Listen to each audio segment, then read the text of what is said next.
नमस्कार दर्शक बंधु मु कान्हा आपण मानकु स्वागत करुच्ची मो चैनल डिवोटी ऑफ कान्हा रे। आज आम भेटी देउछु नुआ रंगरे नुआ रूपरे नुआ स्थान को। तो आज आम आसी पहुंचीचु केन्द्रापड़ा जिला गदपुर ब्लॉक नडिया बोरई ग्राम रे। एठी आमर बाबा गोठेश्वर केउ अनादि काल पूजा पाउछन से तांको विषय जानिबा सविशेष तथ्य नना को मंदिर परिचालना कमिटी नना को अनुरोध करी नना किछ कहि। मु हूँ अश्विनी कुमार परिजा ग्राम नड़िया बोरई जड़े रिटायर्ड गवर्नमेंट एम्प्लॉय।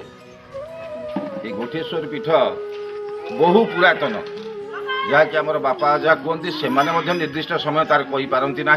तेणु आम जानू ये हूँ आदिम काल ये मंदिर ये ठाकुर बहु पुरातन कथा जे अंचल संपूर्ण भाव में जंगल थिला।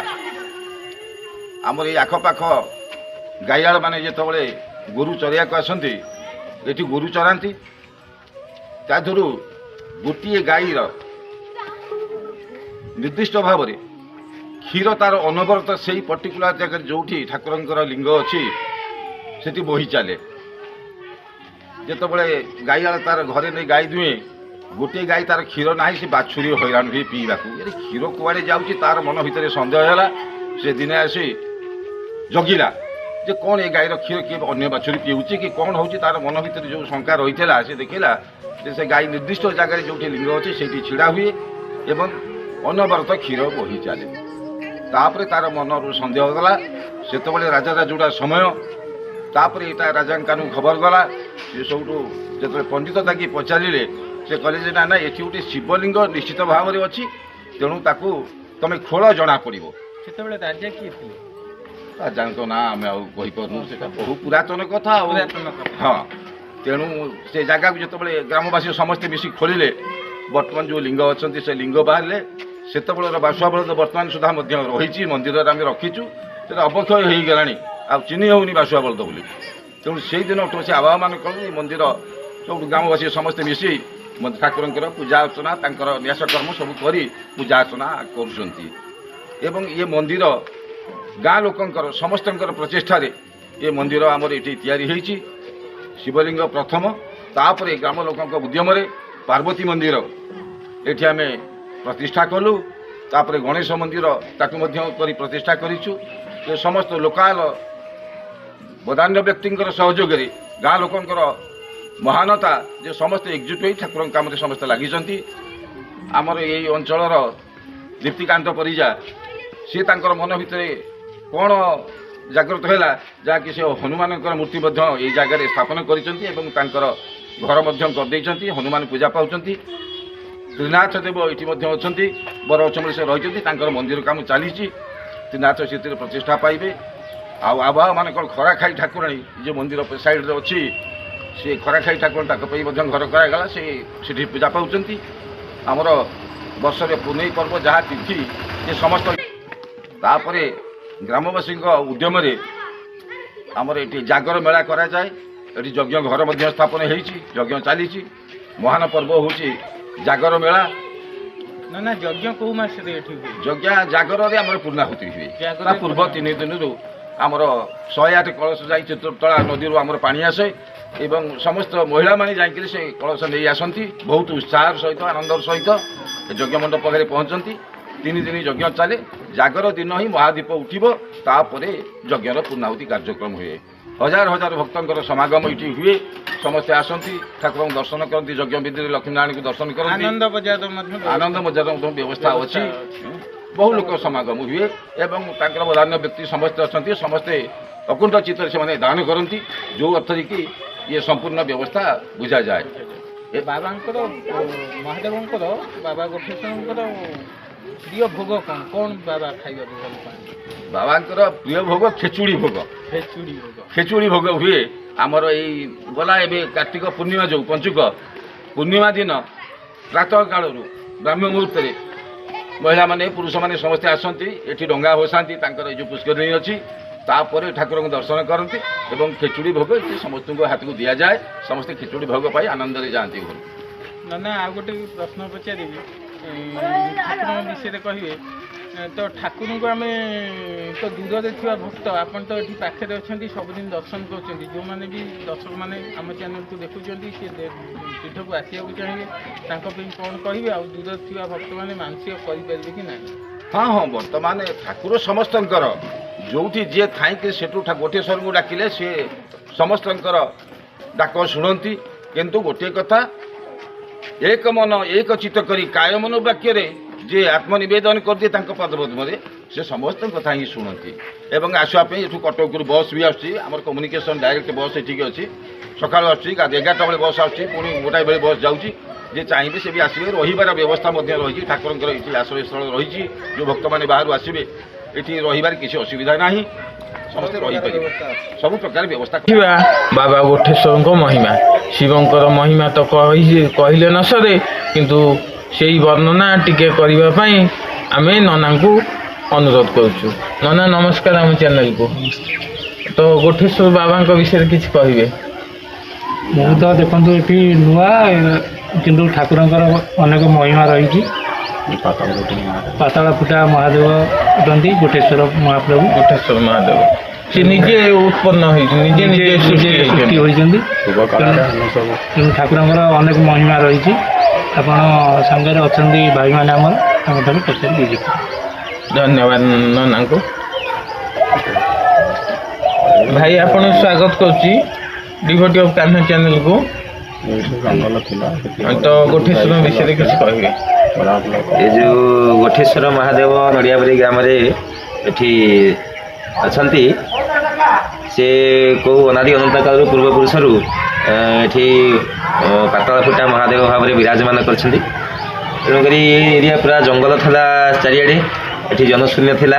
ତେଣୁକରି ଗୋଠେଶ୍ୱର ମହାଦେବଙ୍କର ମାହାତ୍ମ୍ୟ ହେଉଛି ଏଠି ଗାଈମାନେ ସବୁ ଆସି ଚରାଚରି କରୁଥିଲେ, ଏଠି ସବୁ ରୁହନ୍ତି। ତେଣୁକରି ଦିନେ ଦେଖିଲା ବେଳକୁ ଗାଈ ମାନେ ଶୋଇଛନ୍ତି, ତାଙ୍କ କନ୍ହାରୁ କ୍ଷୀର ସବୁ ନିର୍ଗତ ହେଇକରି ମାଟି ଭିତରକୁ ଯାଉଛି। ତେଣୁକରି ତାପରେ ଆସିକି ତାକୁ ଏ ଦୃଶ୍ୟ ଦେଖିବା ପରେ ଲୋକମାନେ ସେଠି ଖୋଳାଖୋଳି କଲେ। ତାପରେ ଏଠୁ ମହାଦେବ ଆବିର୍ଭୂତ ହେଲେ। ତେଣୁକରି ପାତାଳ ଫୁଟା ମହାଦେବ ଭାବରେ କେଉଁ ପୂର୍ବପୁରୁଷରୁ ଏଠାରେ ସେ ପୂଜା ପାଉଛନ୍ତି ଗୋଠେଶ୍ୱର ମହାଦେବ। ଏ ପାଖ ଆଖ ଅଞ୍ଚଳରେ ବହୁ ଲୋକ ଏଠି ସମାଗମ ହୁଅନ୍ତି। ତେଣୁକରି ଓଡ଼ିଶା ସରକାରଙ୍କର ପର୍ଯ୍ୟଟନ ବିଭାଗ ତରଫରୁ ଏଠି ମଧ୍ୟ ଏ ଗୋଠେଶ୍ୱର ପୀଠକୁ ଓଡ଼ିଶା ପର୍ଯ୍ୟଟନ ସ୍ଥଳୀର ମାନ୍ୟତା ମିଳିଛି। ଏବେ ସୁଦ୍ଧା ମଧ୍ୟ ଯେତେ ଯେତେ ସବୁ କାର୍ଯ୍ୟକ୍ରମ ହେଉଛି ବର୍ଷକ ସାରା ଗୋଠେଶ୍ୱର ପୀଠରେ, ତାଙ୍କର ମୁଖ୍ୟ ପର୍ବ ହେଉଛି ଆମର ଗୋଠେଶ୍ୱରଙ୍କର ଶିବ ବିବାହ, ଯେଉଁ ଶୀତଳ ଷଷ୍ଠୀରେ ମା ଆନନ୍ଦେଶ୍ୱରୀ ଏଠି ଅଛନ୍ତି ସ୍ଥାପନା କରାଯାଇଛି ପରବର୍ତ୍ତୀ ସମୟରେ। ତେଣୁକରି ତାଙ୍କର ଶୁଭ ବିବାହ ଉତ୍ସବ ବହୁ ମହା ଆଡ଼ମ୍ବରରେ ଏଠି ପାଳନ କରାଯାଏ। ହଜାର ହଜାର ଲୋକଙ୍କର ସମାଗମ ହୋଇ ଭୋଜିଭାତ ହୁଏ ସବୁ ଯେମିତି ଶିବ ବିବାହରେ। ଏବଂ ଆଉ ମଧ୍ୟ ଗୋଟେ ବଡ଼ ପର୍ବ ହେଉଛି ଯେଉଁ ଜାଗର ଯଜ୍ଞ। ଜାଗର ସମୟରେ 3 ଦିନ ଧରି ମହା ଆଡ଼ମ୍ବରରେ ଏଠି ଯଜ୍ଞ ଅନୁଷ୍ଠାନ ଚାଲେ। ଦୂର ଦୂରାନ୍ତରୁ ବହୁ ଲୋକ ସବୁ ହଜାର ହଜାର ଲୋକର ଏଠି ସମାଗମ ହୁଅନ୍ତି। ଆଉ ବର୍ତ୍ତମାନ ସୁଦ୍ଧା ପର୍ଯ୍ୟଟନ ସ୍ଥଳୀର ମାନ୍ୟତା ପାଇଲାଣି ଓଡ଼ିଶା ସରକାରଙ୍କ ଠାରୁ ବହୁ ବର୍ଷ ହେବ, କିନ୍ତୁ ଏପର୍ଯ୍ୟନ୍ତ ସରକାରଙ୍କ ତରଫରୁ ପର୍ଯ୍ୟଟନ ବିଭାଗ ତରଫରୁ କୌଣସି ପ୍ରକାର ସେଭଳି ଆଖି ଦୃଶିଆ କିଛି ସହାୟତା ମିଳିନାହିଁ। କିଛି ଜମା ନ ମିଳିଛି କହିଲେ ଅତ୍ୟୁକ୍ତି ହେବ ନାହିଁ। ତେଣୁକରି ପର୍ଯ୍ୟଟନ ବିଭାଗ ତରଫରୁ ଯେଉଁଭଳି ଭାବରେ ତାକୁ ଦିଆଯିବା କଥା, ଦୃଷ୍ଟି ରଖିବା କଥା, ସେଇଭଳି କିଛି ଦୃଷ୍ଟି ପଡ଼ିନି ଏବେ ଗୋଠେଶ୍ୱର ପୀଠରେ। କିନ୍ତୁ ଲୋକମାନଙ୍କ ସାହାଯ୍ୟ ସହଯୋଗ ସହାୟତାରେ ଏଠି ପୀଠର ଉନ୍ନତି ହେଉଛି। ଏବଂ ଏ ଅଞ୍ଚଳରେ ଗୋଠେଶ୍ୱର ମହାଦେବଙ୍କର ମାହାତ୍ମ୍ୟ ଅଛି। ବହୁ ଲୋକ ଏଠି ସମାଗମ ଏଠି ହୁଅନ୍ତି।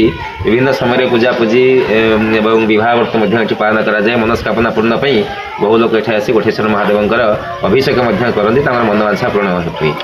ଗୋଠେଶ୍ୱର ମହାଦେବଙ୍କ ପାଖରେ କ'ଣ ଲୋକମାନେ ଆସି ଅନୁସରଣ ପଡ଼ନ୍ତି?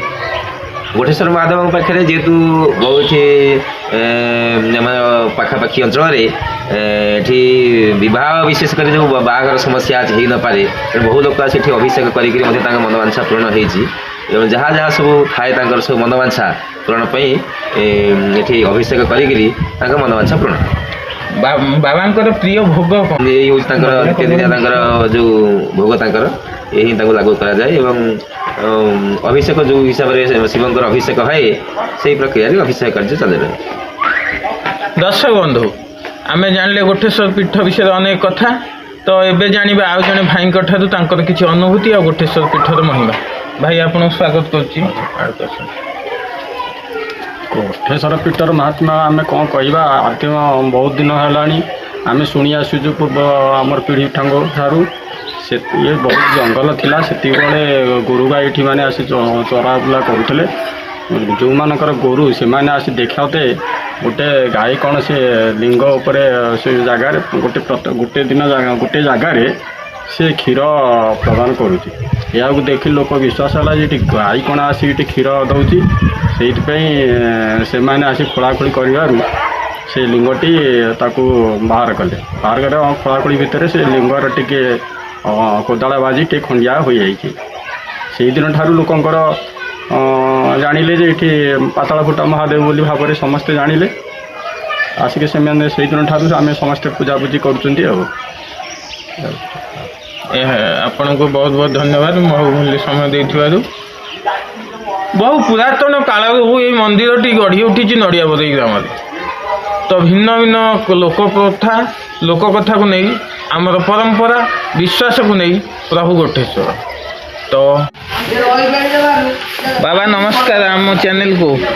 ନମସ୍କାର ନମସ୍କାର। କେମିତି ଅଛନ୍ତି? ଆଜ୍ଞା ଏଇ ଗୋଟେଶ୍ୱର ପାଖରେ ଅଛି ଅଛନ୍ତି ପାର୍ବତୀ ମା ଅଛନ୍ତି ହଁ ଆଉ ବୁଢ଼ୀ ଜାଗଳି ଅଛନ୍ତି ଗଣେଶ ମନ୍ଦିର ଅଛି ହନୁମାନ ମନ୍ଦିର ଅଛି ହଁ ଏକରେ ଇଏ ଅଛି ଶ୍ରୀନାଥ ମନ୍ଦିର ଏ ଜାଗାରେ ଭାରି ଶୁଭ ଜାଗାଟା ହଁ ଆଉ ବହୁତ ଭକ୍ତମାନେ ଏଇଠି ଆସନ୍ତି ବହୁତ ଆଡ଼େ ଉପଲବ୍ଧ ଅଛି ବହୁତ ବି ମାନେ ଉତ୍କଳ ପାଇଲେଣି ଯେଉଁ ଯିଏ ଚାହିଁଛନ୍ତି ଯାହା ଚାହିଁଛନ୍ତି ଏଠି କରିବା ପାଇଁ ସେ ବି ଜୟ ହେଇଛନ୍ତି ଏ ଜାଗାରେ। ବାବାଙ୍କର ମହିମା କ'ଣ? ମୋର ଆଜ୍ଞା ହେଉଛି ମୁଁ ଜଟ ଛାଡ଼ିଛି ପିଲାମାନେ ସମସ୍ତେ ଖାତି କରନ୍ତି ହଁ ବାବା ଜଣେ ଏମିତି ଆମର ଏଠି ରହିକି ଆମେ ଦେଖି ଯାଉଛୁ ତାଙ୍କର ଏଇ ସେବା ନେବା ଭଲ ମନ୍ଦରେ କରିକି ସେଇଥିରେ ଇଏ କରୁଛନ୍ତି ମୁଁ ସେଗୁଡ଼ାକ ଇଏ କରୁଛି ଆଉ। ବାବା ଆପଣ ଜଟ ରହସ୍ୟ କ'ଣ? ଜଟ ରହସ୍ୟ ହେଉଛି ମୁଁ ଦେଖିଲି ସବୁ ଏମିତି ଠାକୁରଙ୍କର ମହିମାରେ ଅଲେଖ ମହିମା ସବୁକୁ ଇଏ କରିଛନ୍ତି ମୁଁ ସେହିପରି ସେଇ ସାଧନା ଗୋଟା ଇଏ କରିକି ମୁଁ ରଖିଥିଲି ଜଟ ସେ ଜଟ ସେମିତି ରହିଥିଲା ଆଉ। ବାବା ଏଇ ଜଟ କେତେ ବର୍ଷ? ଇଏ ଜଟ ଆସି 15 ବର୍ଷ ହେଲା କାହିଁକିନା ମୋ ମା ମରିଯାଇଥିଲେ ମା ମରିଯାଇଥିଲେ ଆଗରୁ ଯେଉଁଠି ଥିଲା ସେଇଠି ପୁଣି ଏଇ ଜାଗାରେ ଗଜୁରିଲା ଏଇ ଜାଗାରେ ଗଜି କଳା ହେଇକି ବାହାରିଲା କଳା ହେଇକି ମୁଁ ସବୁବେଳେ ମୋର ମୁଣ୍ଡ ବାନ୍ଧେ ଗୋଟା କପଡ଼ା ହଁ ବାବାଙ୍କର ମହିମାରେ ଏଇ ଜଟଟା ତିଆରି ଏଇ ବାବାଙ୍କର ମହିମାରେ ଜଟଟା ତିଆରି। ତ ଦର୍ଶକ ବନ୍ଧୁ ଆପଣ ଦେଖିପାରୁଥିବେ ଗୋଟେଶ୍ୱର ମହିମା ଅପାର ଅନନ୍ତ ସେ ଚିରକାଳ ପାଇଁ କେଉଁ କାଳରୁ ଅଛନ୍ତି ଆସି ତ ମୁଁ ଏଇ ଅଛନ୍ତି ସେ ଥିଲେ ଅଛନ୍ତି ଆଉ ଭବିଷ୍ୟତରେ ମଧ୍ୟ ରହିବେ। ଧନ୍ୟବାଦ। ଦର୍ଶକ ବନ୍ଧୁ ଆପଣମାନଙ୍କୁ ଭେଟି ଦେଉଛି ନୂଆ ନୂଆ ଗୀତ ନୂଆ ନୂଆ ଗପ ନୂଆ ନୂଆ ମନ୍ଦିରର ଉପସ୍ଥାପନା। ଆପଣମାନେ ଏହିପରି ନୂଆ ଭିଡ଼ିଓ ଦେଖିବାକୁ ମୋର ଚ୍ୟାନେଲକୁ ଲାଇକ୍ ସେୟାର ସବସ୍କ୍ରାଇବ୍ କରନ୍ତୁ।